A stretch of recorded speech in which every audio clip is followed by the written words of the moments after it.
এক ভক্ত বেটা বাড়ি কেলেন।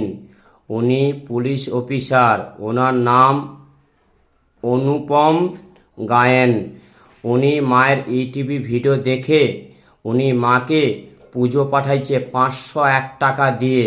ওনার নামে আজ পুজো সম্পূর্ণ করা হলো। মাগো, আপনাকে আমি ভিক্ষা চাইছি। অনুপম গায়েন যেতে ভালো থাকে, ওনার পরিবার সবাই যেমন সুস্থ ভালো থাকে। মা, তোমার কাছে এইটুকু আমি চাইছি মা, উনি খুব যেমন ভালো থাকে, যে কোনো সমস্যা থেকে উনি উদ্ধার যেমন পায়। মা, আপনাকে ফল শাড়ি দিয়ে উনি পুজো পাঠাইছে। ওনার নামে আজকে পুজো সম্পূর্ণ করা হলো। জয় সোনা মায়ের জয়, জয় মা মনসা দেবী জয়। মাগো, ভক্তকে ভালো রাখো তোমার আঁচল দিয়ে। জয়।